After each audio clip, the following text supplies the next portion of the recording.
கர்த்தருடைய பரிசுத்த நாமத்திற்கு மகிமை உண்டாவதாக. இந்த ஓய்வு நாளின் காலை வேளையிலும் கூட தேவ செய்தியை உங்களோடு பேசும்படியாய் தேவன் எனக்கு கொடுத்த கிருபைகளுக்காய் நான் தேவனை துதிக்கின்றேன். உங்கள் அனைவருக்கும் என்னுடைய அன்பின் நல்வாழ்த்துதலை இந்த காலை வேளையில் நான் தெரிவித்துக் கொள்கின்றேன். இந்த 2026ஆம் ஆண்டு be rooted and built up in Christ, கிறிஸ்துவில் வேரூன்றி கட்டி எழுப்பப்படுதல் என்ற தலைப்பில் நம்முடைய சபைகளில் நாம் செய்தியை நாம் கேட்டுக்கொண்டு வந்து கொண்டிருக்கின்றோம். அவனமாக இந்த பிப்ரவரி மாதம் நமக்கு கொடுக்கப்பட்டிருக்கின்ற கருப்பொருளானது let Christ be formed in you, கிறிஸ்து உங்களில் உருவாகட்டும் என்ற கருப்பொருளில்தான் இந்த மாதம் நாம் பல தேவ செய்திகளை நாம் கேட்டுக்கொண்டு வந்து கொண்டிருக்கின்றோம். இது எல்லாம் எதற்கு அடிப்படை என்றால் சீஷத்துவம், அதாவது டிசைபிள்ஷிப். நாம் எல்லாரும் சீஷர்களாக இருக்கின்றோம். எனவே சீஷத்துவத்தை குறித்து கற்றுக்கொள்வதற்காக இந்த நாட்களில் இந்த தலைப்புகளில் தேவ செய்தியை நாம் கேட்டுக்கொண்டு வந்து கொண்டிருக்கின்றோம். முதலாவதாக கிறிஸ்து உங்களில் உருவாகட்டும் என்றால் என்ன என்று சொல்லிக்கொண்டு முதலாவது செய்தியை நாம் கேட்டோம். பிப்ரவரி மாதம் முதல் ஞாயிற்றுக்கிழமை அந்த செய்தியை நாம் கேட்டோம். அப்படி என்றால் சீஷர்களாக இருக்கின்ற நாம் ஒவ்வொருவரும் நமக்கு ஆண்டவராக இருக்கின்ற ஆண்டவராக இயேசு கிறிஸ்துவை போல் நாம் மாற வேண்டும். அப்படி என்றால் நம்முடைய செய்கைகள், நம்முடைய எண்ணங்கள், நம்முடைய சிந்தனைகள், நம்முடைய பேச்சுக்கள், நம்முடைய நடத்தைகள், வாழ்க்கை, இவை ஆண்டவராகிய இயேசு கிறிஸ்துவை போல் அமைய வேண்டும் என்று சொல்லிக்கொண்டு நாம் தேவ செய்தியை நாம் கேட்டோம். தேவன் நம்மை எதற்காக தெரிந்தெடுத்து, எதற்காக நம்மை ரட்சிப்பு கொடுத்து, ஆண்டவராய் இயேசு கிறிஸ்து ஏன் இந்த உலகத்தில் வந்து நமக்காக மரித்தாரே என்றால் நம்மை அவரை போல் அவருடைய சமூகத்தில் நிறுத்துவதற்காக. அது ஒன்றுதான் அதற்கு காரணம். தேவனுடைய சமூகத்தில் நாம் ஆண்டவராகிய இயேசு கிறிஸ்துவை போல் இருப்பதற்காக, we conform to the image of our Lord Jesus Christ, ஆண்டவராய் இயேசு கிறிஸ்துவுடைய சாயலை அணிந்தவர்களாய் அவரை போல் நாம் மாறுவதற்காக ஆண்டவராய் இயேசு கிறிஸ்து இந்த உலகத்தில் நமக்காக வந்தார். தேவன் நம்மை தெரிந்தெடுத்து நமக்கு ரட்சிப்பை கொடுத்தார் என்று சொல்லிக்கொண்டு நாம் வேதத்தில் நாம் வாசிக்கின்றோம். எனவே நம்முடைய வாழ்க்கையில் நாம் அவரை அறிகின்ற அறிவில் அவரை போல் நாம் மாற வேண்டும். நம்முடைய சிந்தனைகள், நம்முடைய எண்ணங்கள், நம்முடைய செயல்பாடுகள் ஆண்டவராய் இயேசு கிறிஸ்துவை போல் மாற வேண்டும். எனவே அடுத்து அதனுடைய அடிப்படையில் அடுத்து ஒரு நாம் செய்தியை நாம் கேட்டோம். கிறிஸ்து நம்முடைய ஒபீடியன்ஸ், அதாவது கீழ்ப்படிதல் மற்றும் சரண்டர், அர்ப்பணிப்பு மூலமாக கிறிஸ்து நம்மில் உருவாகட்டும் என்று சொல்லிக்கொண்டு நாம் கேள்வி கேட்டோம். Christ form through obedience and surrender என்று சொல்லிக்கொண்டு ஆண்டவராகிய இயேசு கிறிஸ்துவை போல் மாற வேண்டுமே என்றால் ஆண்டவராகிய இயேசு கிறிஸ்து அவருடைய குணாதிசயங்கள் எப்படி இருந்ததோ அந்த குணாதிசயங்களை நாம் கடைபிடித்து நாம் வாழ வேண்டும். ஆண்டவராய் இயேசு கிறிஸ்துடைய வாழ்க்கையை நாம் பார்க்கின்ற பொழுது 4 சுவிசேஷங்களில் நமக்கு கொடுக்கப்பட்டிருக்கின்றது. ஒரு காரியத்தை நம்மால் பார்க்க முடியும். ஆண்டவராகிய இயேசு கிறிஸ்து நம்மேல் அவர் அன்பு வைத்தவராய் அதன் மூலமாக இந்த உலகத்திற்கு அவர் மாமிசத்தை எடுத்து வருகின்றார். அவர் நியாயப்பிரமாணத்துக்கு முற்றிலுமாக கீழ்ப்படிந்தவராக பிதாவினுடைய சித்தத்தை செய்வதற்காக இந்த உலகத்திற்கு வந்தார் என்று சொல்லிக்கொண்டு நாம் பார்க்கின்றோம். எனவே ஆண்டவராகிய இயேசு கிறிஸ்துடைய வாழ்க்கையை நாம் பார்க்கின்ற பொழுது கீழ்ப்படிதல் மற்றும் அவர் அர்ப்பணிப்பை நம்மால் பார்க்க முடியும். எனவே அதே போல் அவருடைய பிள்ளைகளாக இருக்கின்ற நாமும் கூட, அவருடைய சீஷர்களாக இருக்கின்ற நாமும் கூட நம்முடைய வாழ்க்கையில் நாம் தேவன் மேல் வைத்த அன்பினால் நாம் அவர் நமக்கு கொடுத்திருக்கின்ற கட்டளைகளுக்கு நாம் கீழ்ப்படிய வேண்டும். அது மாத்திரமல்ல, அவருடைய சித்தத்திற்கு நம்மை முற்றிலுமாக அர்ப்பணிக்க வேண்டும் என்று சொல்லிக்கொண்டு நாம் பார்த்தோம். எனவே அவருடைய கட்டளைகளுக்கு நாம் கீழ்ப்படிந்து அவருடைய சித்தத்துக்கு நம்மை அர்ப்பணித்து நாம் வாழ்கின்ற பொழுது ஆண்டவருக்கு பிரியமான ஒரு வாழ்க்கை வாழ முடியும். அது மாத்திரமல்ல, அவரை போல் நாம் என்ன செய்ய முடியுமே என்றால் கொஞ்சம் கொஞ்சமாக நாம் மாற முடியும் என்று சொல்லிக்கொண்டு நாம் பார்த்திருக்கின்றோம். அடுத்து நாம் பார்க்கின்ற பொழுது Christ form through love and service என்று சொல்லிக்கொண்டு அடுத்த செய்தியை நாம் கேட்டோம்.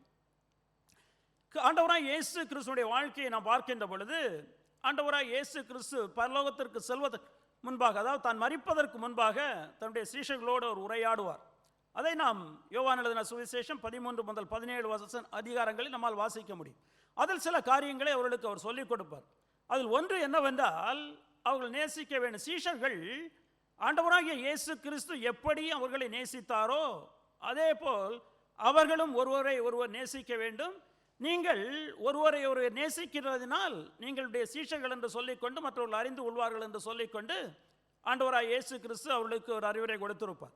எனவே எப்படி ஆண்டவராகிய இயேசு கிறிஸ்து தன்னுடைய சீஷர்கள் மேல் அன்பு வைத்திருந்தாரோ அதேபோல் அவருடைய சீஷர்களாக இருக்கின்ற நாம் மற்றவர்கள் மேல் அன்பு வைக்க வேண்டும், தேவன் மேல் அன்பு வைக்க வேண்டும் என்று சொல்லிக்கொண்டு நாம் பார்க்கின்றோம். அது மாத்திரமல்ல, அன்றைக்கு அவர் கல்வாரிக்கு செல்வதற்கு முந்தின நாள் ஆண்டவராகிய இயேசு கிறிஸ்து என்ன செய்வாரே என்றால் தன்னுடைய சீஷர்களுடைய கால்களை அவர் கழுவுவார்.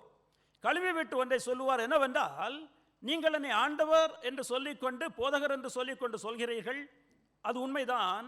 உங்களுடைய ஆண்டவரும் போதகருமாய் இருக்கிற நானே உங்களுடைய கால்களை கழுவினேனே என்றால் நீங்களும் என்ன செய்ய வேண்டும் என்றால் மற்றவருடைய கால்களை கழுவ வேண்டும். அப்படி என்றால் மற்றவர்களுக்கு நாம் என்ன செய்ய வேண்டும் என்றால் சேவை செய்ய வேண்டும். எனவே உங்களுக்கு ஒரு மாதிரியை நான் வைத்து சொல்கிறேன் என்று சொல்லிக்கொண்டு, எனவே ஆண்டவராகிய இயேசு கிறிஸ்து எப்படி தன்னைத்தான் தாழ்த்தி இந்த உலகத்திற்கு வந்து அவர் ஊழியம் செய்ய வரவில்லை, ஊழியம் கொள்ள வரவில்லை, நமக்காக ஊழியம் செய்து தன்னுடைய ஜீவனை கொடுக்கும்படியாக உலகத்திற்கு வந்தார். அவன் அவருடைய பிள்ளைகளாக இருக்கின்ற நாமும் கூட நாம் மற்றவர்களுக்கு ஒருவருக்கு ஒருவர் ஊழியம் செய்கின்றவர்களாக நாம் இருக்க வேண்டும் என்று சொல்லிக்கொண்டு அந்த செய்தியில் நாம் கேட்டிருக்கின்றோம்.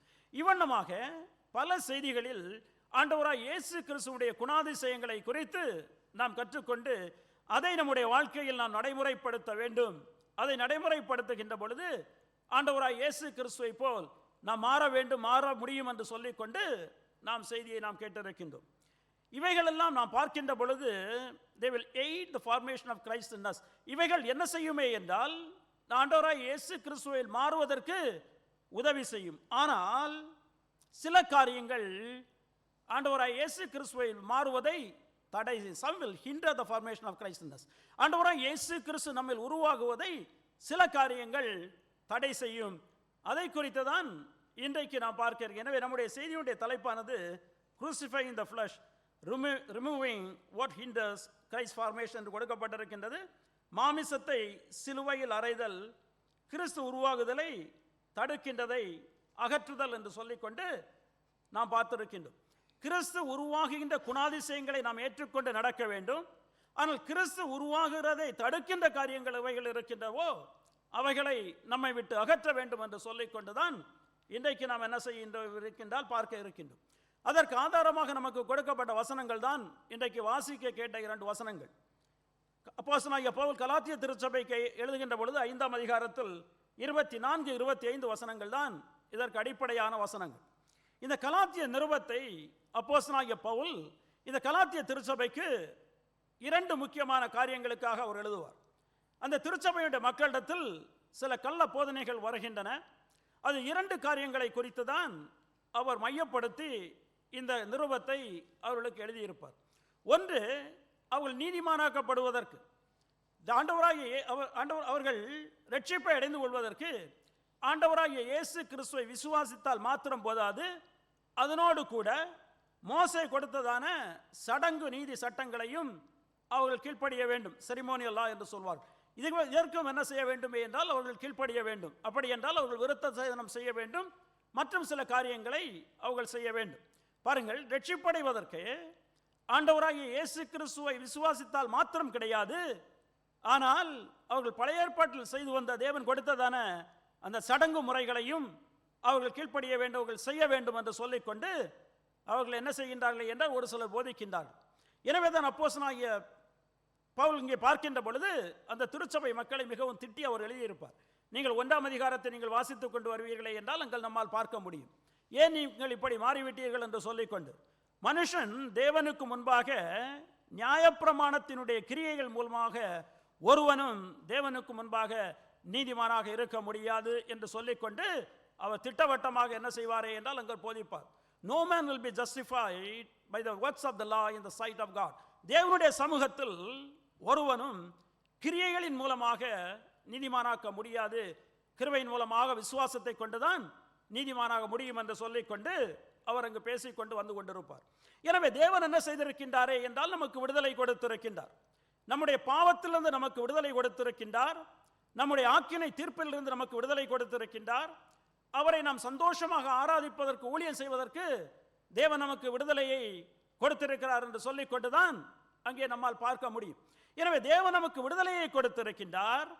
எனவே நீங்கள் திரும்பவும் இந்த நுகத்தடிக்கு நீங்கள் என்ன செய்ய வேண்டும் என்றால் நீங்கள் அகப்பட்டு கொள்ள வேண்டாம் என்று சொல்லிக்கொண்டு அவர் என்ன செய்வாரே என்றால் அறிவுரை கொடுத்திருப்பார். அதுதான் கலாத்தியர் 5ஆம் அதிகாரத்துடைய 1வது வசனத்தில் அவர் சொல்லியிருப்பார். பாருங்கள், ஆனபடியினாலே நீங்கள் மறுபடியும் அடிமைத்தனத்தின் நுகத்தடி குட்படாமல் கிறிஸ்து நமக்கு உண்டாக்கின சுயாதீன நிலைமையில் நிலை கொண்டிருங்கள் என்று சொல்லிக்கொண்டு we have freedom in Christ. ஆண்டவராய் இயேசு கிறிஸ்துவுக்குள்ளாக நமக்கு சுயாதீனம் இருக்கின்றது, நமக்கு சுதந்திரம் இருக்கின்றது. we have liberty.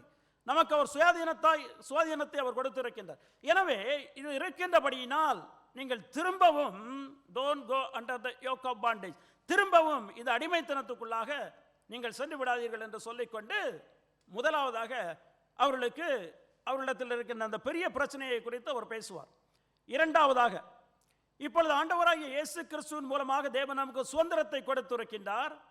அப்படி என்றால் நமக்கு சுதந்திரம் இருக்கின்றபடியினால் we do not have to obey the moral law. தேவன் நமக்கு கொடுத்திருக்கின்றதான ஒழுக்க நீதி சட்டத்திற்கு, அதாவது 10 கற்பனைகளுக்கு நாம் கீழ்ப்படிய வேண்டாம் என்று சொல்லிக்கொண்டு ஒரு சில மக்கள் போதிக்கின்றார்கள். அவரிடத்தில் நியாயம் இருக்கின்றதா என்றால் நீங்கள் மனுஷபூர்வமாக நீங்கள் யோசிப்பீர்களே என்றால் நியாயப்பிரமாணத்தின் மூலமாக நீ நீதிமானாக்கப்படுவது கிடையாது. அப்படி என்றால் நீ எதற்கு நியாயப்பிரமாணத்துக்கு கீழ்ப்படிய வேண்டும்? அதுதான் என்ன செய்வாரே என்றால் அவர் சொல்லிக் கொண்டு வருவார். எனவே நீங்கள் நியாயப்பிரமாணத்துக்கு கீழ்ப்படியவில்லை வேண்டாம் என்றால் நீங்கள் என்ன வேண்டுமானாலும் செய்யலாம். உங்களுடைய சரீரம், உங்களிடத்தில் இருக்கின்ற மாமிசம் என்ன சொல்கின்றதோ அதன்படி நீங்கள் செய்யலாம் என்று சொல்லிக்கொண்டு அவள் என்ன செய்வார்கள் என்றால் சில மக்கள் அங்கே யோசிப்பார்கள். எனவே தான் 13வது வசனம், 5ஆம் அதிகாரம் 13வது வசனம் நாம் வருகின்ற பொழுது அவர் இப்படி சொல்லுவார்: சகோதரரே, நீங்கள் சுயாதீனத்திற்கு அழைக்கப்பட்டீர்கள். இந்த சுயாதீனத்தை நீங்கள் மாமிசத்திற்கு ஏதுவாக அனுசரியாமல் அன்பினாலே ஒருவருக்கொருவர் நீங்கள் என்ன செய்ய வேண்டுமே என்றால் ஊழியம் செய்ய வேண்டும். நீங்கள் சுயாதீனத்தை பெற்றிருக்கின்றீர்கள், உங்களுக்கு சுதந்திரம் இருக்கின்றது. ஆனால் அந்த சுதந்திரத்தை நீங்கள் மாமிசத்தின்படி நீங்கள் அனுசரியாமல் ஒருவருக்கு ஒருவர் ஊழியம் செய்ய வேண்டும். அப்படி என்றால் ஒருவருக்கு ஒரு ஊழியம் செய்ய வேண்டுமே என்றால் 14வது வசனம் அதை சொல்கின்ற என்னவென்றால், உன்னிடத்தில் நீ அன்பு கூறுவது போல பிறனிடத்தில் அன்பு கூறுவாயாக என்கிற இந்த ஒரே வார்த்தையிலே நியாயப்பிரமாணம் முழுவதும் நிறைவேறும். அப்படி என்றால் நீ அன்பு கூற வேண்டுமே என்றால் நீ நியாயப்பிரமாணத்துக்கு கீழ்ப்படிய வேண்டும். நியாயப்பிரமாணம் எதை சொல்கின்றது? அன்பை குறித்து சொல்கின்றது. எனவே அவர்கள் சொல்வது தவறு. நீ சுயாதீனனா இருக்கின்றாய், நீ சுதந்திரத்தை பெற்றிருக்கின்றாய், நீ அவருடைய பிள்ளையா இருக்கின்றாய். ஆனால் நீ என்ன செய்ய வேண்டும் என்றால் அதற்காக உன்னுடைய மாமிசம் விரும்புகின்றபடி நீ செய்யக்கூடாது. நீ அன்பின் மூலமாக ஒருவருக்கு ஒருவர் நீ கடமை செய்ய வேண்டும், நீ நியாயப்பிரமாணத்துக்கு கீழ்ப்படிந்திருக்க வேண்டும் என்று சொல்லிக்கொண்டு அவர் என்ன செய்வாரே என்றால் சொல்லிக் கொண்டு வருவார். அந்த இடத்தில் தான் இன்றைக்கு நான் வாசித்த நம்முடைய செய்தியினுடைய அடிப்படையான வசனங்கள் அமைகின்றன. எனவே நீ தேவனுடைய பிள்ளையா இருக்கின்றாய், நீ தேவனுக்கு உகந்தவைகளை நீ செய்ய வேண்டும். ஆனால் தேவனுக்கு உகந்தவைகளை நீ செய்கின்ற பொழுது உன்னிடத்தில் சில பிரச்சனைகள் இருக்கும் என்று சொல்லிக்கொண்டுதான் அந்த இடத்தை அவர் பேசிக் கொண்டு வருவார். எனவே இன்றைக்கு இந்த வாசிக்க கேட்ட இந்த 2 வசனங்களிலிருந்து நமக்கு எது தடையாக இருக்கின்றது, அதை நாம் என்ன செய்ய வேண்டும் என்று சொல்லிக்கொண்டுதான் 3 சிறிய கேள்விகளை கேட்டு அந்த கேள்விக்கு விடையாக இந்த செய்தியை நான் உங்களோடு பகிர்ந்து கொள்ள நான் விரும்புகின்றேன். முதலாவதாக, வாட் ஹிண்டர்ஸ் கிரைஸ்ட் ஃபார்மேஷன்? நம்மிடத்தில் கிறிஸ்து உண்டாகுவதை எது தடை செய்கின்றது என்பதுதான் முதலாவது கேள்வி. அதனுடைய விடை அந்த 24வது வசனத்தில் இருக்கின்றது. தெளிவாக சொல்கின்றார், கிறிஸ்துவனுடையவர்கள் தங்கள் மாமிசத்தையும் அதன் ஆசை இச்சைகளையும் சிலுவையில் அறைந்திருக்கிறார்கள் என்று சொல்லிக்கொண்டு, அப்படி என்றால் எது நம்மை தடை செய்கின்றது என்றால் இட் இஸ் அ ஃப்ளஷ், அது மாமிசம் என்று சொல்லிக்கொண்டு அந்த வசனத்தில் நாம் வாசிக்கின்றோம். அப்படி என்றால் பெரிய கேள்வி, what does the word flesh mean here? இந்த இடத்தில் இந்த மாமிசம் என்று சொல்லக்கூடியதான வார்த்தை எதை குறிக்கிறது என்று நாம் புரிந்து கொள்ள வேண்டும். இந்த வேதத்தை நாம் வாசிக்கின்ற பொழுது, நீங்கள் முழு வேதத்தையும் வாசிப்பீர்களே என்றால் இந்த மாமிசம் என்று சொல்லக்கூடியதான வார்த்தை ஏராளமான இடங்களில் உபயோகப்படுத்தப்பட்டிருப்பதை நம்மால் பார்க்க முடியும். கிட்டத்தட்ட 400க்கும் மேற்பட்ட இடங்களில் பழைய ஏற்பாட்டிலும் புதிய ஏற்பாட்டிலும் சேர்த்து இந்த மாமிசம் என்று சொல்லப்பட்டதான வார்த்தையானது உபயோகப்படுத்தப்பட்டிருக்கின்றது. நாம் பல இடங்களில் நாம் பார்க்கின்ற பொழுது இந்த மாமிசம் நம்முடைய சரீரத்தை குறித்து, நம்முடைய உடம்பில் இருக்கின்ற சரீரத்தை குறித்து அது பேசிக்கொள்ளும்.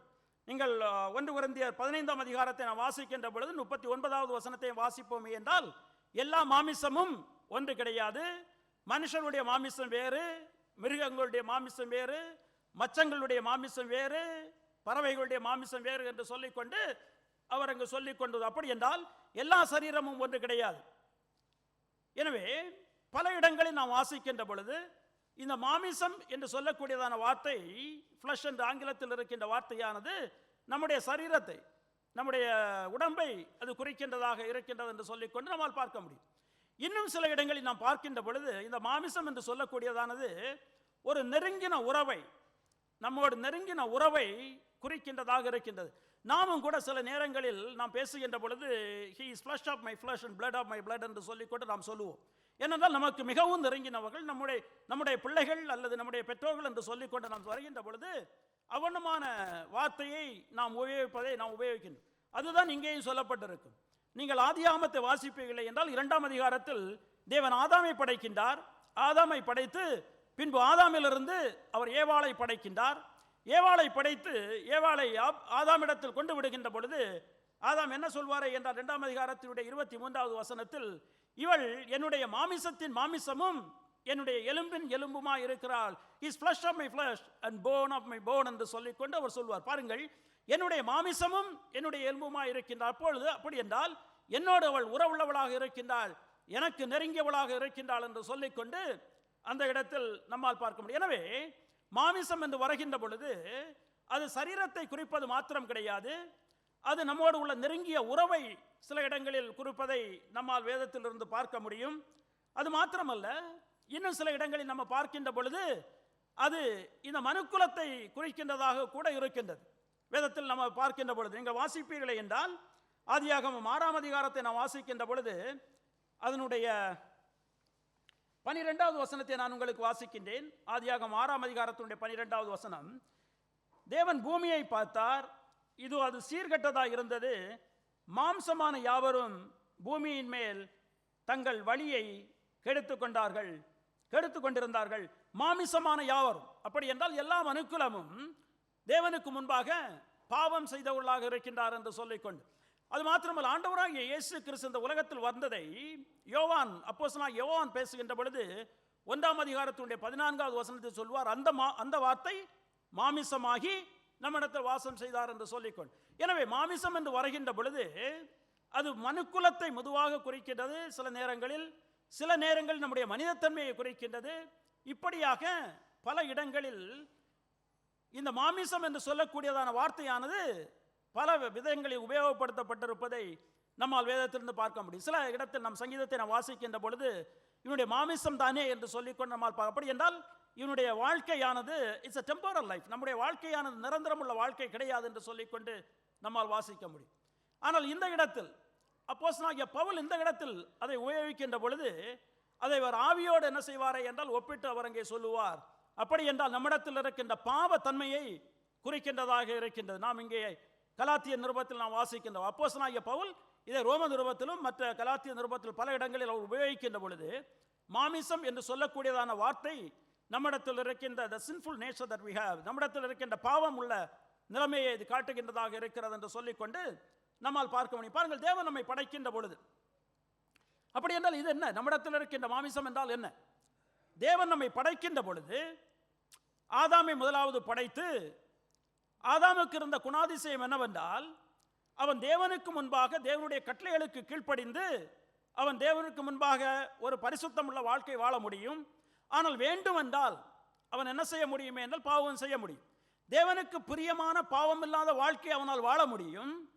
ஆனால் அவன் விரும்பி வேண்டுமென்று செய்ய வேண்டுமே என்றால் அவனால் பாவமும் செய்ய முடியும். அந்த தன்மையில் தான் தேவன் என்ன செய்தாரே என்றால் ஆதாமை படைத்து அவர் வைத்தார். ஆதாமிடத்தில் கட்டளை கொடுத்திருந்தார், அவன் தேவனுக்கு நெருங்கினமாக இருந்து கொண்டிருந்தான். ஆனால் ஒரு நாள் என்ன செய்கின்றானே என்றால் அவன் தேவனுடைய கட்டளைகளுக்கு அவன் மீறுகின்றான்.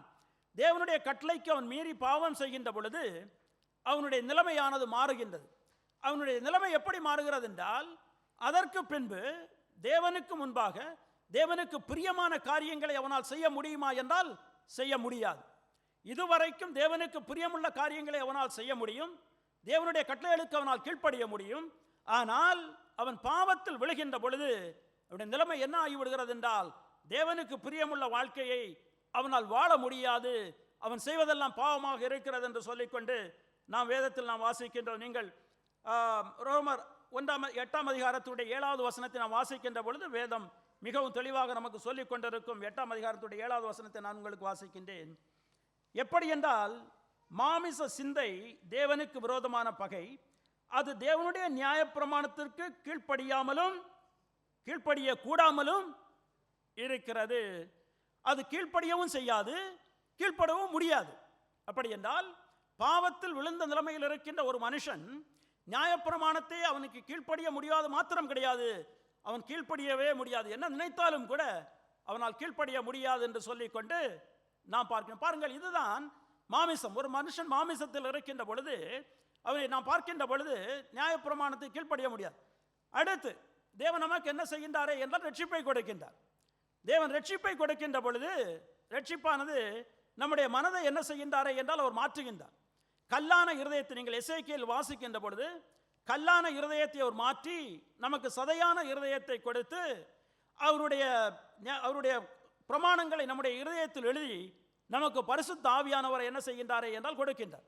எனவே நாம் ரட்சிக்கப்படுகின்ற பொழுது தேவன் நம்முடைய இருதயத்தை மாற்றுகின்ற பொழுது அதற்கு பின்னால் நாம் தேவனுக்கு பிரியமுள்ள காரியங்களை அவருடைய கட்டளைகளுக்கு நம்மால் என்ன செய்ய முடியுமே என்றால் கீழ்ப்படிய முடியும். இதுவரைக்கும் ரட்சிக்கப்படுவதற்கு முன்பாக அவருடைய கட்டளைகளுக்கு நம்மால் கீழ்ப்படிய முடியுமா என்றால் முடியாது. அவரை பிரியப்படுத்த முடியுமா என்றால் முடியாது.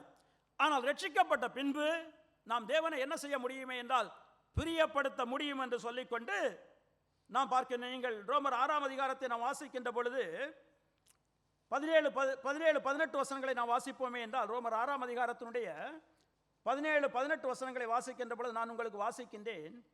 முன்னே நீங்கள் பாவத்துக்கு அடிமையாக இருந்தும் இப்பொழுது உங்களுக்கு ஒப்புவிக்கப்பட்ட உபதேச சட்டத்திற்கு நீங்கள் மனப்பூர்வமாய் கீழ்ப்படிந்ததினாலே தேவனுக்கு ஸ்தோத்திரம், பாவத்தினின்று நீங்கள் விடுதலையாக்கப்பட்டு நீதிக்கு அடிமையானீர்கள். இதுவரைக்கும் பாவம் உங்களை ஆண்டு கொண்டிருந்தது, நீங்கள் பாவத்துக்கு அடிமையாக இருந்து கொண்டீர்கள். ஆனால் இப்பொழுது பாவம் என்ன செய்வதில்லை என்றால் உங்களை ஆள்வது கிடையாது. எதுதான் உங்களை ஆள்கிறது என்றால் நீதிதான் உங்களை ஆள்கிறது. இதுவரைக்கும் யார் உங்களுக்கு ஆண்டவராக இருந்து கொண்டிருந்தாரே என்றால் பிசாசானவன் இருந்து கொண்டிருந்தான். ஆனால் இப்பொழுது ஆண்டவராய் இயேசு கிறிஸ்து உங்களுக்கு ஆண்டவராக இருந்து கொண்டிருக்கின்றார். இதற்கு முன்பு உங்களுக்கு தேவனுடைய சட்டளைகளுக்கு கீழ்ப்படிய முடியாது, பாவம் உங்களை ஆண்டு கொண்டிருந்தது. ஆனால் இப்பொழுது பாவம் உங்களை ஆள்வது கிடையாது. ஆனால் உங்களை என்ன ஆண்டு கொண்டிருக்கின்றது என்றால் நீதி ஆண்டு கொண்டிருக்கின்றது. நீங்கள் தேவனுடைய கட்டளைகளுக்கு நீங்கள் என்ன செய்ய முடியுமே என்றால் கீழ்ப்படிய முடியும்.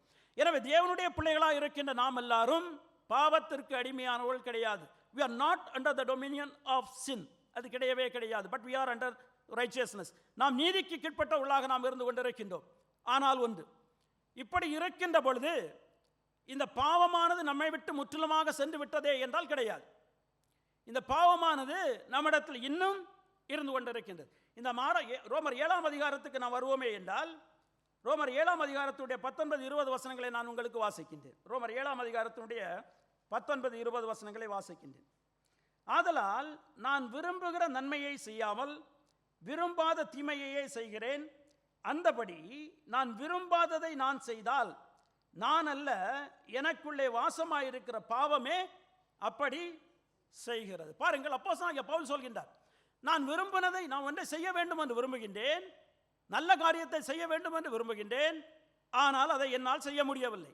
எனவே நான் அல்ல, நான் செய்யாமல் இருக்கவில்லை, என்னிடத்தில் இருக்கின்ற பாவம் தான் என்னை செய்யாமல் விடுகிறது என்று சொல்லிக்கொண்டு அவர் சொல்ல. எனவே அருமையானவர்களே, ரட்சிக்கப்பட்ட நாம் தேவனுக்கு பிரியமான காரியங்களை நம்மால் செய்ய முடியும்.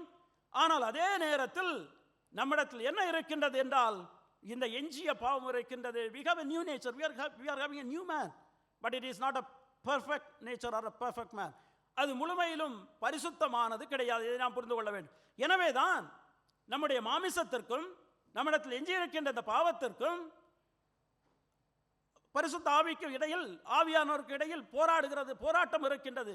நம்முடைய புதிய தன்மைக்கும் நம்மிடத்தில் இருக்கின்ற எஞ்சிய பாவத்திற்கும் இடையில் போராட்டம் இருக்கிறது என்று சொல்லித்தான் இந்த கலாத்தியர் 5ஆம் அதிகாரத்தில் அவர் சொல்லிக் கொண்டு வருகின்றார். பாருங்கள், 17ஆம் வசனத்தை வாசிக்கின்ற பொழுது, மாமிசம் ஆவிக்கு விரோதமாகவும் ஆவி மாமிசத்துக்கு விரோதமாகவும் இச்சிக்கிறது, நீங்கள் செய்ய வேண்டும் என்று இருக்கிறவைகளை செய்யாதபடிக்கு இவைகள் ஒன்றுக்கொன்று விரோதமாக இருக்கு. அப்படி என்றால் இந்த ஃப்ளஷ் அல்லது மாமிசம் என்று வருகின்ற பொழுது அப்போஸ்தலனாகிய பவுல் எதை சொல்கின்றாரே என்றால், ரட்சிக்கப்பட்டவருடைய பிள்ளைகளாய் இருக்கின்ற நாம் ஒவ்வொரு இடத்திலும் தேவன் நமக்கு நீதியை ஆள்கின்றதாக கொடுத்திருந்தாலும் கூட நம்மிடத்தில் என்ன இருக்கின்றது என்றால், ஆதாமுக்குள்ளாக இருந்த பாவமானது நம்மிடத்தில் எஞ்சி இருக்கின்றது. அது விரோதமாக இருக்கின்றது. நாம் செய்ய வேண்டியதை செய்யாமல் விடுகிறது என்று சொல்லிக்கொண்டு நாம் பார்க்க, அதுதான் இங்கே இருக்கின்றதான மாமிசம் என்று சொல்லிக்கொண்டு நாம் பார்க்க. அப்படி என்றால் கேள்வி, இந்த மாமிசத்தை இப்போ நம்மால் எப்படி புரிந்து கொள்ள முடியும்? நாம் ரட்சிக்கப்பட்டு இருக்கின்றோம். ஆண்டவராய் இயேசு கிறிஸ்து நம்முடைய பாவங்களுக்காக மரித்திருக்கின்றார். அவருடைய சமூகத்தில் இருக்கின்ற பாக்கியத்தை கொடுத்திருக்கின்றார். கிழக்குக்கும் மேற்குக்கும் எவ்வளவு தூரமோ அவ்வளவு தூரம் உங்களுடைய பாவங்களை உங்களை விட்டு நீக்கி இருக்கின்றேன் என்று கொடுத்திருக்கின்றார். ஆனால் இங்கே நாம் பார்க்கின்ற பொழுது பாவம் இருக்கின்றது, நம்மிடத்தில் எஞ்சிய பாவம் இருக்கின்றது, அது போராடுகிறது என்று சொல்லிக்கொண்டு சொல்கின்றாரே. அப்படி என்றால் நம்முடைய வாழ்க்கையில் எப்படி பார்க்க முடியும்? அதை தான் எங்கே சொல்கின்றாரே என்றால், இங்கே இந்த கலாத்தியர் 5ஆம் அதிகாரத்தில் 19 முதல் 21 வசனங்களில் சொல்லிக் கொண்டு வரும். It will manifest in certain way. அது என்ன செய்யுமே என்றால், பல நேரங்களில் பலவிதமான காரியங்கள் மூலமாக அது வெளிக்கொண்டு வரும். அதில் ஒரு சில காரியங்களை தான் அவர் என்ன செய்வாரே என்றால், இந்த 19 முதல் 21 வசனங்களில் அவர் சொல்வார். வாசிக்கின்றேன். மாம்சத்தின் கிரியைகள் வெளியரங்கமாக இருக்கின்றன. அவைகள் விபச்சாரம், வேசித்தனம், அசுத்தம், காமவிகாரம், விக்கிரகாராதனை, பில்லி சூனியம், பகைகள், விரோதங்கள், வைராக்கியங்கள், கோபங்கள், சண்டைகள், பிரிவினைகள், மார்க்க பேதங்கள், பொறாமைகள், கொலைகள், வெறிகள், களியாட்டுகள் முதலானவைகளே. ஒரு சில காரியங்களை என்ன செய்கின்றாரே என்றால், அவர் இந்த கலாத்தியர் 5ஆம் அதிகாரத்தில் நமக்கு உதாரணமாக காட்டுகின்றார். ஏனென்றால் நம்மிடத்தில் கேள்வி வரலாம், நம்மிடத்தில் இருக்கின்ற மாமிசமானது, நம்மிடத்தில் எஞ்சிய மாமிசம் இருக்கின்றது. ஆனால் அந்த மாமிசத்தை நம்மால் எப்படி அது வெளிக்காட்டும்? அந்த மாமிசம் என்ன செய்யும்? இதுதான் அந்த மாமிசம் செய்யும். அந்த மாமிசம் நம்மிடத்தில் இருக்கின்ற பொழுது அந்த மாமிசம் என்ன செய்யுமே என்றால், பல நேரங்கள் வெளிக்காட்டும். எப்படி என்றால், இங்கு சொல்லப்பட்டிருக்கின்ற ஒரு சில காரியங்கள் மூலமாக. முதலாவது நாம் பார்க்கின்ற பொழுது பலவிதமான பெரிய பாவங்களை சொல்லிக் கொண்டு வருகின்றார். பின்பு நாம் பார்க்கின்ற பொழுது கோபங்கள், சண்டைகள், பிரிவினைகள், மார்க்க பேதங்கள், பொறாமைகள், வெறிகள், களியாட்டங்கள், இவைகள் எல்லாமே எங்கே இருக்கின்றது என்றால் இந்த மாமிசத்தினுடைய வெளிப்பாடாக இருக்கிறது. எனவே இவைகள் தான் மாமிசத்தினுடைய வெளிப்பாடு என்பது கிடையாது. It's only a sample list. அங்கே கொடுக்கப்பட்டிருக்கின்றது ஒரு சிறு காரியங்கள் தான். ஏராளமான காரியங்கள் இருக்கின்றன. நீங்கள் 1 கொரிந்தியர் 6ஆம் அதிகாரத்தை நம்மால் வாசிக்கின்ற பொழுது அங்கே நம்மால் பார்க்க முடியும். இப்படி பல இடங்களில் வேதத்தில் நம்மால் என்ன செய்ய முடியும் என்றால் வாசிக்க முடியும். 1 கொரிந்தியர் 6 9 முதல் 10 வசனங்களில் நீங்கள் வாசிக்கின்ற பொழுது அங்கு ஒரு லிஸ்டை கொடுத்திருப்பார். இப்படி பல இடங்களில் பலவிதமான பாவங்களை நம்மால் பார்க்க முடியும். இவைகளை செய்கின்றவர்கள் தேவனுடைய ராஜ்யத்துக்குள்ளாக பிரவேசிப்பது கிடையாது. அப்படி என்றால் யார் ஒருவனுடைய வாழ்க்கையில் இவைகள் மேன்மையானதாக இருக்கின்றதோ, இவைகள் ஆண்டு கொண்டிருக்கின்றதோ, அவன் தேவனுடைய ராஜ்யத்துக்குள்ளாக பிரவேசிக்க முடியாது. ஆனால் இவைகள் அவருடைய பிள்ளைகளாக இருக்கின்றவர்களுக்கு, நீதியினால் ஆட்சி செய்கின்றவர்களுக்கு கூட அவர்களுடைய சரீரத்தில் அங்கு மாமிசம் இருக்கின்றபடியினால் இவைகள் என்ன செய்யுமே என்றால் இவைகள் பிரதிபலிக்கும், இவைகள் வெளிக்காட்டும் என்று சொல்லிக்கொண்டு அவர் என்ன செய்கின்றாரே என்றால் எச்சரிப்பை கொடுக்கின்றார். அருமையானவர்களே, நாம் பார்க்கின்ற பொழுது தாவீது ஒரு நல்ல எடுத்துக்காட்டு. தாவீது தேவனுக்கு பிரியமான ஒரு மனுஷன், என்னுடைய இருதயத்துக்கு பிரியமானவன் என்று சொல்லிக்கொண்டு வேதம் சொல்கின்றது. ஆனால் தாவீதினுடைய வாழ்க்கையில் என்ன? தாவீது தன்னுடைய வாழ்க்கையில் அவனிடத்தில் இந்த எஞ்சிய பாவமானது அல்லது ஃப்ளஷ் அல்லது மாமிசம் என்று சொல்லக்கூடியதானது என்ன செய்கிறது என்றால் வெளிக்காட்டுறது. எப்படி வெளிக்காட்டுறது என்பது நமக்கு தெரியும். எனவே அருமையானவர்களே, அவருடைய பிள்ளைகளாக இருக்கின்ற நாம் ஒவ்வொருவரும், நாம் ரட்சிக்கப்பட்டவர்களாக இருக்கின்றோம், நாம் தேவனுடைய பிள்ளைகளாக இருக்கின்றோம். Still we have the remaining sin or the flesh in us. இருந்தாலும் கூட நம்மிடத்தில் இந்த மாமிசம் இருக்கிறது என்பதை நாம் என்ன செய்யக்கூடாது என்றால் ஒரு காலமும் நாம் மறந்து போகக்கூடாது என்று சொல்லிக்கொண்டு நாம் பார்க்க. எனவேதான் every true believer he struggles within himself. ஒவ்வொரு விசுவாசியும் தனக்குள்ளாக அவன் இந்த ஒரு போராட்டத்தில் இருப்பதை நம்மால் பார்க்க முடியும். நம்முடைய வாழ்க்கையை நீங்கள் யோசித்து பார்ப்பீர்களே என்றால் பல நேரங்களில் நம்முடைய வாழ்க்கையில் என்ன செய்யுமே என்றால் இந்த போராட்டம் இருக்கும். ஏனென்றால் நம்மிடத்தில் எஞ்சிய பாவம் இருக்கின்றது. நாம் இன்னும் முழுமையாக பாவத்தை விட்டு நாம் வெற்றி பெறவில்லை. நம்மிடத்தில் எஞ்சிய பாவம் இருக்கின்றபடியினால் அது என்ன செய்யுமே என்றால் பல நேரங்களில் பலவிதமாக வெளிக்காட்டுவதை நம்மால் பார்க்க முடியும். அதுதான் நாம் பார்க்கின்ற பொழுது மாமிசம் என்று சொல்லக்கூடியதாக. என்னுடைய முதலாவது கேள்வியை முடிக்கின்றேன். வாட் இஸ் ஃப்ளஷ் என்று சொல்லிக்கொண்டு நாம் பார்த்திருக்கின்றோம். அதை நாம் பார்க்கின்ற பொழுது நம்மிடத்தில் இருக்கின்ற எஞ்சிய பாவம் என்று சொல்லிக்கொண்டு நாம் என்ன செய்கின்றோம் என்றால் நாம் பார்த்திருக்கோம். எனவே அருமையானவர்களே, நாம் கிறிஸ்து நம்மிடத்தில் உருவாகுவதை எது தடை செய்கிறது என்றால், நம்மிடத்தில் இருக்கின்ற எஞ்சிய பாவமானது என்ன செய்யுமே என்றால், அந்த பாவ குணமானது கிறிஸ்து நம்மிடத்தில் உருவாகுதலை தடை செய்யும் என்று சொல்லிக்கொண்டு நாம் பார்க்கின்றோம். அப்படி என்றால் இரண்டாவதாக நாம் பார்க்கின்ற பொழுது, what do we have to do with this flesh? இந்த மாமிசத்தை நான் என்ன செய்ய வேண்டும்? என்னிடத்தில் மாமிசம் இருக்கின்றது, எல்லாரிடத்திலும் இருக்கின்றது, நாம் ஒவ்வொரு இடத்திலும் இருக்கின்றது. அப்படி என்றால் அந்த மாமிசம் நம்ம என்ன செய்கிறது என்றால், கிறிஸ்து நம்மிடத்தில் உருவாகிறதை தடை செய்கின்றது. அப்படி என்றால் நம்ம ஏதாவது செய்ய வேண்டும். we have to do something about it. நாம் அதை அப்படியே விட்டுவிடக்கூடாது. என்ன செய்ய வேண்டும் என்று சொல்லிக்கொண்டுதான் 24வது வசனம் சொல்கின்றது என்னவென்றால், கிறிஸ்துவனுடையவர்கள் தங்கள் மாமிசத்தையும் அதன் ஆசை இச்சைகளையும் சிலுவையில் அறைந்திருக்கின்றார்கள். they have crucified the flesh along with this lust என்று சொல்லிக்கொண்டு நாம் வாசிக்கின்றோம். அவர்கள் என்ன செய்திருக்கின்றார்கள் என்றால் சிலுவையில். அப்படி என்றால் நம்ம என்ன செய்ய வேண்டும் என்றால், what do we have to do? we have to crucify our flesh. நம்முடைய மாமிசத்தை நாம் சிலுவையில் அறைய வேண்டும் என்று சொல்லிக்கொண்டு நாம் இந்த இடத்தில் நாம் வாசிக்கின்றோம். எனவே இது நாம் ஒவ்வொருவருக்கும் இருக்கின்ற கடமை. அப்படி என்றால் இப்பொழுது கேள்வி, what does it mean crucifying the flesh? சிலுவையில் அறைதல் என்றால், மாமிசத்தை சிலுவையில் அறைதல் என்றால் என்ன? சிலுவையில் அறைதல் என்பது அப்போஸ்தலனாகிய பவுல் நிறைய இடங்களில் உபயோகித்திருப்பார். இது ஒரு நல்ல ஒரு காரியமே கிடையாது. அந்த நாட்களில் ஆண்டவராய் இயேசு கிறிஸ்து உலகத்தில் இருந்த நாட்களில் ரோம அரசாங்கம் ஆண்டு கொண்டிருந்தது. அவர்கள் மிகவும் மோசமான பாவிகளை மரண தண்டனை கொடுக்கின்றது, சிலுவையில் அறைந்து கொள்வார்கள். எனவே சிலுவையில் அறைதல் என்று சொல்லக்கூடியதானது ஒரு மிகவும் மோசமான ஒரு கேவலமான காரியம் அந்த நாட்களில். ஆனால் ஆண்டவராகிய இயேசு கிறிஸ்து சிலுவையில் மரித்து நமக்கு ரட்சிப்பை கொடுத்தபடியினால் அப்போஸ்தலனாகிய பவுல் பல இடங்களில் நான் வேறொன்றையும் குறித்து மேன்மை பாராட்ட மாட்டேன், நான் எதை குறித்து தான் மேன்மை பாராட்டுவேன் என்றால், I will glorify only in the cross of Christ. ஆண்டவராகிய இயேசு கிறிஸ்துடைய சிலுவையை குறித்தே நான் மேன்மை பாராட்டுவேன். சிலுவை மேன்மை பாராட்டுகின்ற சிம்பலே கிடையவே கிடையாது. ஆனால் ஆண்டவராகிய இயேசு கிறிஸ்து சிலுவையில் மரித்தபடியினால் அப்போஸ்தலனாகிய பவுல் என்ன செய்வாரே என்றால், சிலுவையை குறித்து நான் மேன்மை பாராட்டுவேன். நான் உங்களிடத்தில் வருகின்ற பொழுது, அவர் கொரிந்தியர் சொல்கின்ற பொழுது, வேறொன்றை நான் சொல்ல வரவில்லை, ஆண்டவராய் இயேசு கிறிஸ்துவை, அதுவும் சிலுவையில் அறையப்பட்ட ஆண்டவராய் இயேசு கிறிஸ்துவை நான் உங்களுக்கு காண்பிக்க வந்திருக்கிறேன் என்று சொல்லிக்கொண்டு அவர் பேசிக்கொண்டு வந்து கொண்டிருப்பார். இந்த கலாத்திய நிருபத்தை நீங்கள் வாசிப்பீர்களே என்றால், இந்த 6 அதிகாரத்தை நீங்கள் வாசிக்கின்ற பொழுது கிட்டத்தட்ட 3-4 விதங்களில் அப்போஸ்தலனாகிய பவுல் இந்த சிலுவையில் அறைதலை குறித்து அவர் பேசியிருப்பார். முதலாவது நாம் பார்க்கின்ற பொழுது 3ஆம் அதிகாரத்தினுடைய 1வது வசனம்.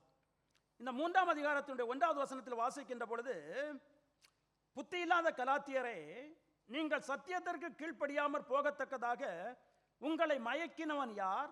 இயேசு கிறிஸ்து சிலுவையில் அறையப்பட்டவராக உங்கள் கண்களுக்கு முன் பிரத்யட்சமாய் உங்களுக்குள்ளே வெளிப்படுத்தப்பட்டிருந்தாரே, நீங்கள் ஏன் இப்படி செய்கின்றீர்கள்? ஆண்டவராகிய இயேசு கிறிஸ்து சிலுவையில் அறையப்பட்டவராக உங்களுக்கு முன்பாக அவர் காட்சி அளிக்கின்றாரே. Christ crucified on the cross.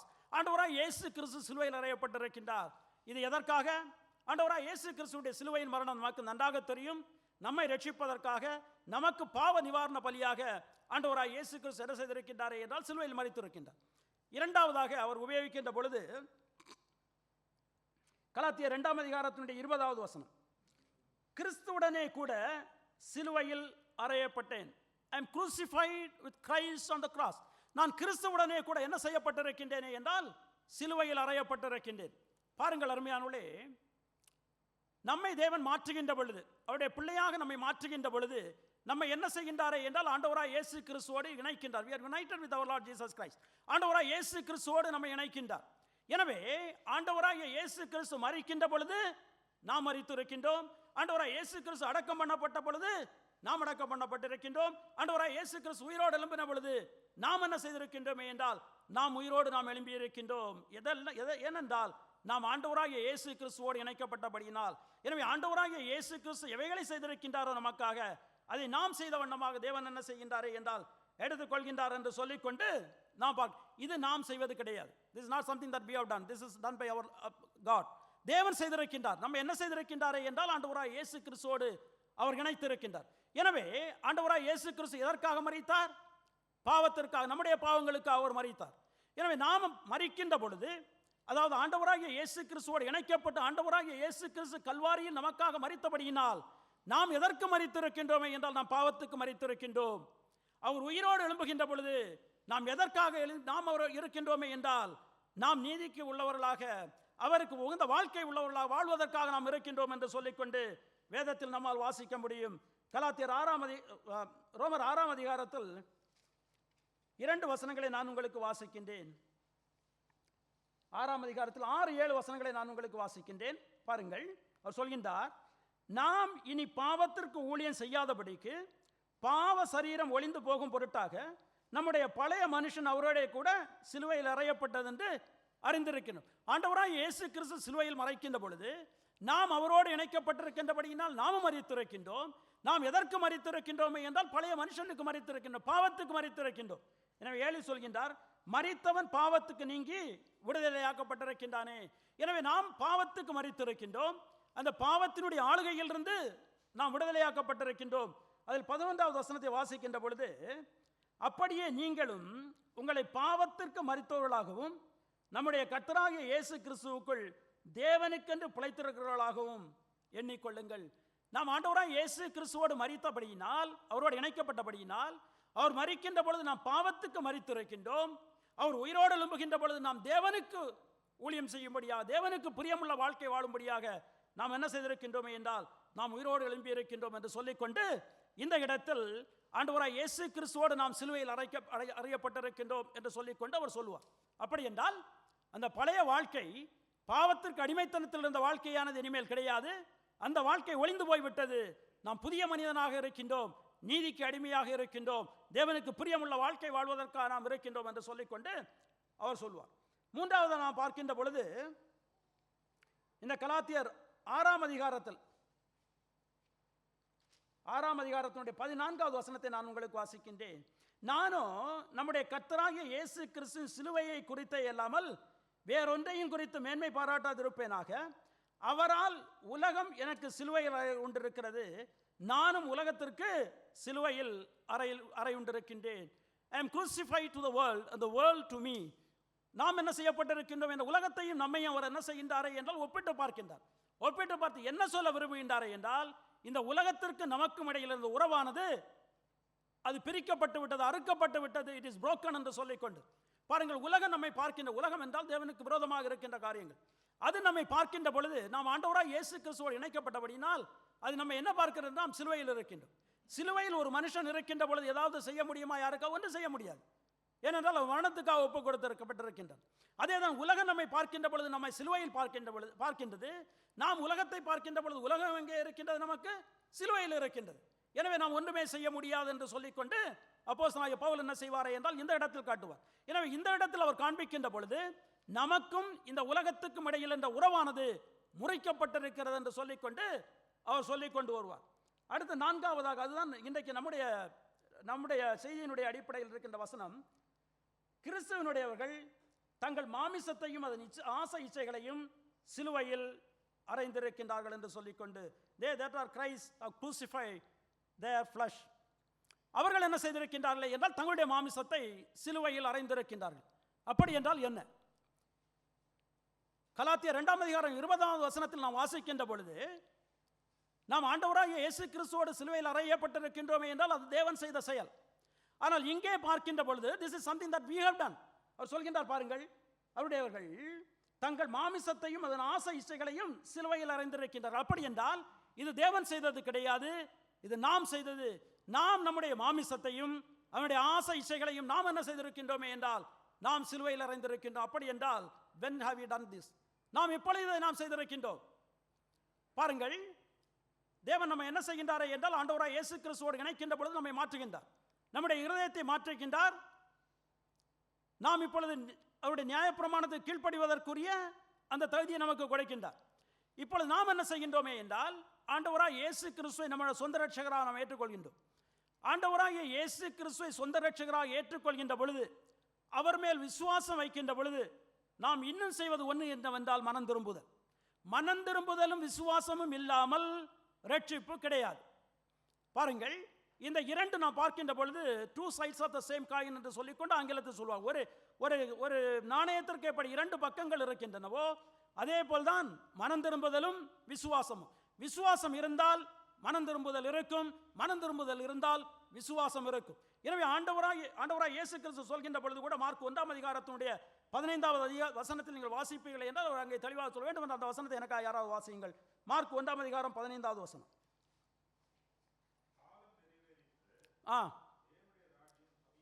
தேவனுடைய ராஜ்யம் சமீபமாக இருக்கிறது, மனம் திரும்பி சுவிசேஷத்தை விசுவாசியுங்கள் என்றார். சொல்கின்றார், நீங்கள் என்ன செய்ய வேண்டும்? தேவனுடைய ராஜ்யம் சமீபமாக இருக்கின்றது, மனம் திரும்பி சுவிசேஷத்தை விசுவாசியுங்கள் என்று சொல்லிக்கொண்டு. சுவிசேஷம் என்ன நமக்கு தெரியும் இல்லையா? எனவே மனம் திரும்புதல் என்று சொல்லக்கூடியதானது யார் செய்ய வேண்டியது என்றால் நாம் செய்ய வேண்டியது. ஆண்டவராகிய இயேசு கிறிஸ்துவை நாம் சொந்த இரட்சகராக விசுவாசிப்பது மாத்திரம் கிடையாது. அந்த நேரத்தில் நாம் என்ன செய்கின்றோமே என்றால், நாம் ஏன் விசுவாசிக்க வேண்டும்? ஏனென்றால் நான் ஒரு பாவி என்று நான் உணர்ந்தபடியினால்,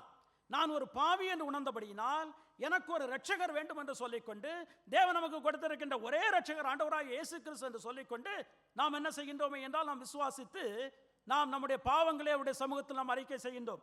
ரிப்பெண்டன்ஸ் அல்லது மனம் திரும்புதல் என்று வருகின்ற பொழுது, இந்த ஜீவனுக்கு எதுவான மனம் திரும்புதல் என்று என்ன என்று சொல்லிக்கொண்டு நமக்கு சாற்ற கட்டியத்தில் ஒரு கேள்வி இருக்கின்றது. அது என்னவென்றால், நாம் நம்முடைய பாவங்களை உணர்ந்து தேவன் நமக்கு ஆண்டவராகிய இயேசு கிறிஸ்துவின் மூலமாக இரக்கத்தை காண்பித்திருக்கின்றார் என்பதை உணர்ந்தவர்களாய், நம்மிடத்தில் இருக்கின்ற பாவங்களை நாம் வெறுத்து அதற்காக மனஸ்தாபப்பட்டு நான் இனிமேல் அதை செய்ய மாட்டேன் என்று சொல்லிக்கொண்டு தேவனுக்கு நேராக நம்முடைய வாழ்க்கையை திருப்பி அவருடைய கட்டளைகளுக்கு கீழ்ப்படிந்து வாழ்வதுதான் உண்மையான மனம் திரும்புதல், வேதத்தினுடைய மனம் திரும்புதல் என்று சொல்லிக்கொண்டு நாம் பார்க்கின்றோம். பாருங்கள், இவன் என்ன செய்ய வேண்டுமே என்றால், தன்னுடைய பாவத்தை நாம் உணர்ந்திருக்கின்றோம். நாம் அவரை சொந்த ரட்சகராக ஏற்றுக்கொண்ட பொழுது, ஏன் ரட்சகர் வேண்டும் என்று ஏற்றுக்கொண்டோம்?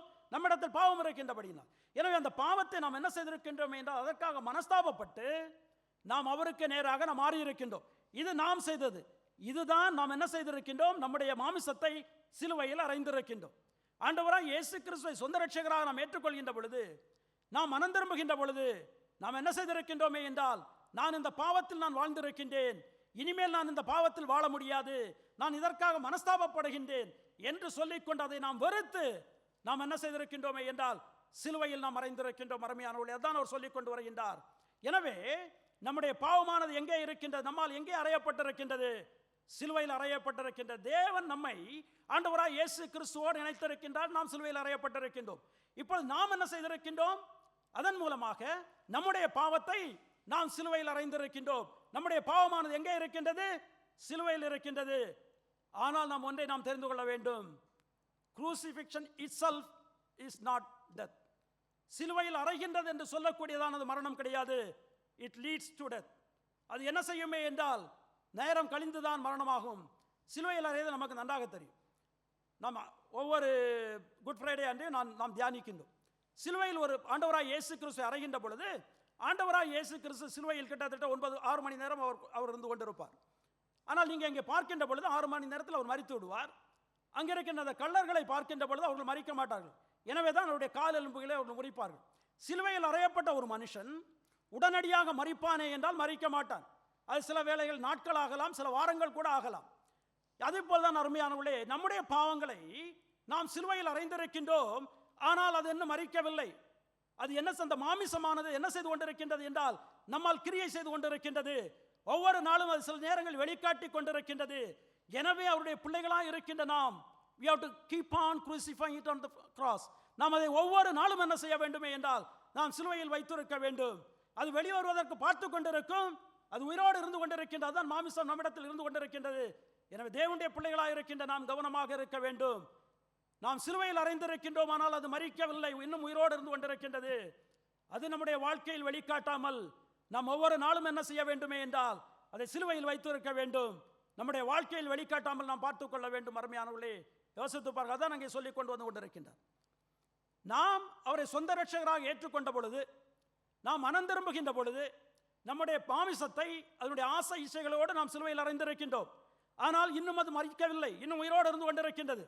எனவே நம்முடைய வாழ்க்கையில், இந்த உலகத்தில் நாம் வாழ்கின்ற நாட்களில் பல நேரங்களில் என்ன செய்யுமே என்றால் அது வெளிக்காட்டி விடும். அது எப்படி வெளிக்காட்டுகிறது என்று சொல்லிக்கொண்டு நாம் பார்க்கின்றோம். எல்லாருடைய வாழ்க்கையிலும் ஏதோ ஒரு நேரத்தில் அல்லது மறு நேரத்தில் அது வெளிக்காட்டி விடும். எனவே நாம் செய்ய வேண்டியது என்னவென்றால், அது நம்முடைய வாழ்க்கையில் வெளிக்காட்டாமல் இருப்பதற்கு அதை நாம் சிலுவையிலே வைத்திருக்க வேண்டும். We have to confine that. நாம் அதை ஒரு இடத்தில் வைத்திருக்க வேண்டும். எங்கே என்றால் சிலுவையில் நாம் வைத்திருக்க வேண்டும். இது எளிதான காரியம் கிடையாது அருமையானவர்களே. இது மிகவும் கடினமான காரியம். எப்படி சிலுவையில் அறைந்து கொள்வது என்று சொல்லக்கூடியதானது மிகவும் கொடூரமான சாவாக இருக்கின்றதோ, அதே போல இந்த மாமிசத்தை சிலுவையில் அறைகிறது என்று சொல்லக்கூடியதானது மிகவும் கடினமானதாக இருக்கின்றது. அதை பல இடங்களில் வாசிக்க முடியும். ரோமர் 8ஆம் அதிகாரத்தை வாசிப்போம் என்றால் கூட நம்மால் பார்க்க முடியும். அங்கே பார்க்கின்ற பொழுது அவர் சொல்லிக் கொண்டு வருவார், நீங்கள் என்ன செய்ய வேண்டுமே என்றால் நீங்கள் அதை அடக்க வேண்டும், அழித்து போட வேண்டும் என்று சொல்லிக்கொண்டு. அதான் போன வாரம் கலாத்தியரில் நாம் கேட்டோம். 3ஆம் அதிகாரத்தில் 5வது வசனம் என்ன சொல்கின்றது? நாம் இவைகளை அழித்து போட வேண்டும், நம்மிடத்தில் இருக்கின்ற மாமிசத்தை, பாவத்தை நாம் அழிக்க வேண்டும் என்று சொல்லிக்கொண்டு ஆண்டவராய் இயேசு கிறிஸ்து மத்தேயு 5ஆம் அதிகாரத்தினுடைய 29-30 வசனங்களாக இருந்தாலும் சரி, அல்லது மத்தேயு 18ஆம் அதிகாரத்துடைய 8-9 வசனங்களாக இருந்தாலும் சரி, ஒன்றை சொல்வார், உன்னுடைய கண் உனக்கு இடரல் உண்டாக்கினால் நீ என்ன செய், உன்னுடைய வலதுகை இடரல் உண்டாக்கினால், கண் உண்டாக்கினால் அதை பிடுங்கி எறிந்து போடு. நீ 2 கண்ணுள்ளவனாய் நரகத்தில் போவதை பார்க்கிலும் 1 கண்ணுள்ளவனாய் ஜீவனுக்குள் பிரவேசிப்பது நல்லது. அதே தான் கை காலை கொட்டு என்று சொல்லுவார். ஏதாவது ஒன்று உனக்கு பிரச்சனை இருக்கிறது என்றால் தரித்து போட்டுவிடு. நீ 2 கையில் 2 கால் உள்ளவனாய் நரகத்துக்கு போவதை பார்க்கிலும் ஒரு கை இல்லாதவனாய் நீ பரலோகத்திற்கு ஜீவனுக்கு செல்வது நல்லது என்று சொல்லிக்கொண்டு, அப்படி என்றால் நம்மிடத்தில் இந்த பாவ இச்சைகள், இந்த மாமிசத்தை நாம் என்ன செய்ய வேண்டும் என்றால் ஒவ்வொரு நாளும் நாம் அழிக்க வேண்டும். நாம் அதை சிலுவையில் வைத்திருக்க வேண்டும். அதை நாம் பாதுகாத்து சிலுவையில் வைத்திருக்க வேண்டும். நம்முடைய வாழ்க்கையில் தலை தூக்க விடக்கூடாது என்று சொல்லிக் கொண்டுதான் அப்போஸ்தலனாகிய பவுல் என்ன செய்வாரே என்றால் இந்த இடத்தில் அவர் சொல்லிக் கொண்டு வருவதை நம்மால் பார்க்கணும். அருமையானவர்களே, இது நம்முடைய வாழ்க்கையை நாம் செய்ய வேண்டியது. நம்முடைய வாழ்க்கையில் கிறிஸ்து உருவாகாமல் எது தடை செய்கிறது என்றால் நம்மிடத்தில் இருக்கின்ற மாமிசமானது, அந்த எஞ்சிய பாவம், நமக்குள்ளாக இருக்கின்ற பாவத்தன்மையானது நம்மை அது என்ன செய்கிறது என்றால் ஆண்டவராய் இயேசு கிறிஸ்து முழுமையாக ஆகாமல் நம்மிடத்தில் உருவாகாமல் பார்க்கிறது. அதை நாம் என்ன செய்ய வேண்டுமே என்றால் நாம் சிலுவையில் அறைய வேண்டும். நாம் சிலுவையில் அறைந்திருக்கின்றோம். அவருடைய பிள்ளைகளாக இருக்கின்ற நாம் ஒவ்வொருவரும் மறந்து போக வேண்டாம். நாம் ஒவ்வொருவரும் அதை சிலுவையில் அறைந்திருக்கின்றோம். அது சிலுவையில் தான் இருந்து கொண்டிருக்கின்றது. ஆனால் நம்முடைய கடமை என்ன? அது மரிப்பதற்கு முன்பாக, அது கொஞ்ச நாள் எடுக்கும் மரிப்பதற்கு, என்றுதான் மரிக்குமே என்றால் நாம் மரித்த போதுதான். அதுவரைக்கும் நாம் என்ன செய்ய வேண்டுமே என்றால் அதை சிலுவையில் நாம் வைத்திருக்க வேண்டும், சிலுவையில் அறைந்திருக்க வேண்டும், அது அங்கே இருக்க வேண்டும் என்று சொல்லிக்கொண்டு நாம் பார்க்கின்ற அருமையானவர்களே. எனவே நம்மை தடை செய்கின்றது நம்மிடத்தில் இருக்கின்ற பாவம். அதை நாம் என்ன செய்ய வேண்டும்? நாம் சிலுவையில் அறைய வேண்டும். மூன்றாவதாக, how can I do that? இப்பொழுது பெரிய கேள்வி, அப்படி என்றால் அதை நான் எப்படி செய்வது? என்னிடத்தில் இருக்கின்ற பாவமானது என்னிடத்தில் போராடி கொண்டிருக்கின்றது, என்னை இது விஞ்சவும் செய்கின்றது சில நேரங்களில். இப்பொழுது அதை நான் சிலுவையில் அறைந்து அப்படியே வைத்திருப்பதற்கு நான் என்ன செய்ய வேண்டும்? அதான் 25வது வசனம், நாம் ஆவியினால் பிழைத்திருந்தால் ஆவிக்கேற்றபடி நடக்கவும் கடவோம். நாம் ஆவியினால் பிழைத்திருந்தால், if we live in the spirit, let us walk also in the spirit. நாம் ஆவியில் பிழைத்திருந்தால் நாம் ஆவிக்கேற்றபடி நடக்கவும் செய்வோம். நாம் எல்லாரும் ஆவியில் பிழைத்திருக்கின்றோம். நாம் எல்லாரும் ஆவியில் பிழைத்திருக்கின்றோம் என்றால் அவருடைய பிள்ளைகளாக இருக்கின்ற நம்ம ஒவ்வொரு இடத்திலும் பரிசுத்த ஆவியானவர் இருந்து கொண்டிருக்கின்றார். நம்முடைய வாழ்க்கை நம்மோடு அவர் இருந்து கொண்டிருக்கின்றார் என்று சொல்லிக்கொண்டு வேதத்தில் நம்மால் வாசிக்க முடியும். பல இடங்களில் கலாத்தியர் நிருபத்திலே 4ஆம் அதிகாரத்தினுடைய 6வது வசனத்தில் அவர் சொல்கின்ற பொழுது வாசிக்கின்றேன். நான் கலாத்தியர் 4:6, மேலும் நீங்கள் புத்திரராய் இருக்கிறபடியினால் அப்பா பிதாவே என்று கூப்பிடத்தக்கதாக தேவன் தமது குமாரனுடைய ஆவியை உங்கள் இருதயத்தில் அனுப்பினார். நாம் அவருடைய பிள்ளைகளாய் இருக்கின்றபடியினால், நாம் புத்திரராய் இருக்கின்றபடியினால் தேவன் என்ன செய்திருக்கின்றாரே என்றால் அவருடைய குமாரனுடைய ஆவியை, பரிசுத்த ஆவியானவரை நமக்கு அவர் கொடுத்திருக்கிறார் என்று சொல்லிக்கொண்டு நாம் பார்க்கின்றோம் அருமையானவர்களே. அது மாத்திரமல்ல, ரோமர் 8ஆம் அதிகாரத்தை வாசிப்போம் என்றால் ஒரு வசனம் தெளிவாக சொல்லும். 8:9 நான் உங்களுக்கு வாசிக்கின்றேன். ரோமர் 8:9, தேவனுடைய ஆவி உங்களில் வாசமாய் இருந்தால் நீங்கள் மாமிசத்துக்குட்பட்டவர்களாய் இராமல் ஆவிக்குட்பட்டவர்களாய் இருப்பீர்கள். கிறிஸ்துவின் ஆவி இல்லாதவன் அவருடையவன் அல்ல. கிறிஸ்துவினுடைய ஆவி இல்லாதவன் அவருடையவன் அல்ல. If someone does not have the spirit of Christ, he doesn't belong to him. அவருடையவன் கிடையாது. எனவே நாம் அவருடைய பிள்ளைகளாக இருக்கின்றபடியினால் நம்மிடத்தில் எல்லாரிடத்திலும் யார் இருக்கின்றாரே என்றால் பரிசுத்த ஆவியானவர் இருக்கின்றார் என்று சொல்லிக்கொண்டு நாம் வாசிக்கின்றோம். 1 கொரிந்தியர் 3ஆம் அதிகாரத்தில் 16வது வசனம் நீங்கள் வாசித்து பாருங்கள். பல இடங்களில் வேதத்தில் நாம் வாசிக்கின்றோம், பரிசுத்த ஆவியானவர் என்ன செய்கின்றாரே என்றால் நம்மிடத்தில் இருக்கின்றார். நாம் அவருக்குள்ளாக நாம் என்ன செய்கின்றோமே என்றால் நாம் வாழ்க்கையை நடத்துகின்றோம் என்று சொல்லிக்கொண்டு நம்மிடத்தில் அவர் இருக்கின்றார் அருமையானவர்களே. எனவே பரிசுத்த ஆவியானவரிடம் நம்மிடத்தில் இருக்கின்றபடியினால் நாம் என்ன செய்ய வேண்டுமே என்றால் அவருக்கு ஏற்ற விதமாக நம்முடைய வாழ்க்கையை நாம் நடத்த வேண்டாம் சொல்கின்றார். நாம் ஆவியினால் பிழைத்திருந்தால் ஆவிக்கேற்றபடி நடக்கவும் செய்வோம். அப்படி என்றால் நம்முடைய செய்கைகள் அவர் மூலமாக தேவனுக்கு பிரியமுள்ளதாக நான் நடத்த வேண்டும். நமக்கு பரிசுத்த ஆவியானவரை கொடுத்திருக்கின்றார். இந்த காரியங்கள் எல்லாம் சிலுவையில் அறைகின்றதெல்லாம் நம்மால் முடியுமா என்றால் நம்மால் முடியாது. ஆனால் நாம் பரிசுத்த ஆவியானவர் நம்மிடத்தில் இருக்கின்றபடியினால் நம்மால் என்ன செய்ய முடியுமே என்றால் அவருடைய உதவியோடு நம்மால் இதை சிலுவையில் அறைகின்றதை தொடர்ந்து சிலுவையில் வைத்திருக்கின்றதை நம்மால் செய்ய முடியும். அருமையானவர்களே, நம்முடைய சுய பலத்தினால் அல்ல, பரிசுத்த ஆவியானவருடைய உதவியோடு நாம் என்ன செய்ய முடியுமே என்றால் செய்ய முடியும். அவர் நாம் வாசிக்கின்ற பொழுது 2 தீமோத்தேயு வாசிப்போம் என்றால் 1ஆம் அதிகாரம் ஒரு வசனத்தை எனக்காக நான் வாசிக்கின்றேன். 2 தீமோத்தேயு 1ஆம் அதிகாரத்தினுடைய 13-14 வசனங்களை நான் உங்களுக்கு வாசிக்கின்றேன். 2 தீமோத்தேயு 1:13-14. நீ அப்போஸ்தலனாகிய பவுல் தீமோத்தேயுவுக்கு எழுதுகின்றார், நீ கிறிஸ்து இயேசுவை பற்றும் விசுவாசத்தோடும் அன்போடும் என்னிடத்தில் கேட்டிருக்கின்ற ஆரோக்கியமான வசனங்களில் சட்டத்தை கைக்கொண்டிரு. உன்னிடத்தில் ஒப்புவிக்கப்பட்ட அந்த நற்பொருளை நமக்குள்ளே வாசம் பண்ணுகிற பரிசுத்த ஆவியினாலே காத்துக்கொள். வேதம் நமக்கு கொடுக்கப்பட்டிருக்கின்றது.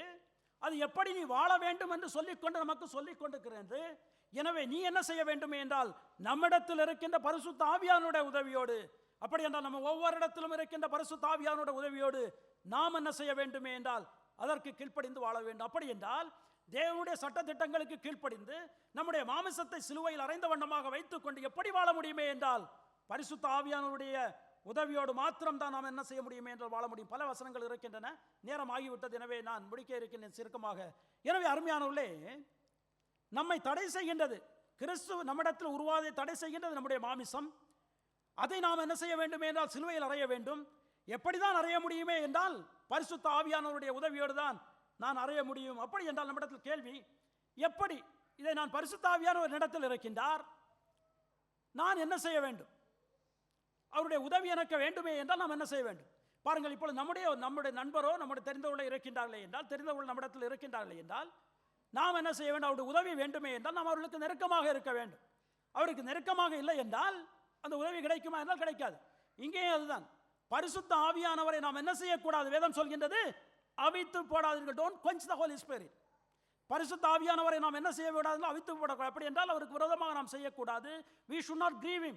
அவரை நாம் துக்கப்படுத்தக்கூடாது. அப்படி என்றால் நாம் அவரோட ஐக்கியம் உள்ளவர்களாக இருக்க வேண்டும்.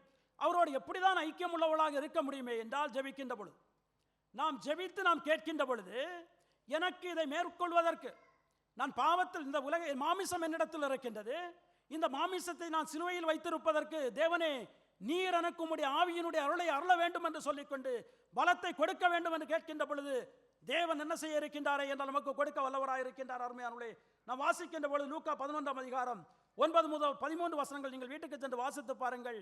அங்கே ஆண்டவராய் இயேசுக்கு சொல்லிக் கொண்டிருவார். என்ன சொல்வாரே என்றால், நீங்கள் மோசமாக இருக்கின்ற நீங்களே, இந்த உலகத்தில் இருக்கின்ற தகப்பன்மாரே தங்களுடைய பிள்ளைகளுக்கு நல்ல காரியங்களை கொடுக்க வேண்டும் என்று நீங்கள் விரும்புகின்ற பொழுது பரலோகத்தில் இருக்கிற பரமபிதா தன்னிடத்தில் வேண்டிக் கொள்ளுகிறவர்களுக்கு பரிசுத்த ஆவியானவரை அவருடைய பலத்தை கொடுக்க மாட்டாரா என்று சொல்லிக்கொண்டு, உலகத்தில் இருக்கின்ற அப்பாக்களாக இருக்கின்ற அல்லது பெற்றோராக இருக்கின்ற நாம் நம்முடைய பிள்ளைகளுக்கு நல்ல காரியங்களை கொடுக்க வேண்டும் என்று விரும்புகின்றோம், கொடுக்கின்றோம்.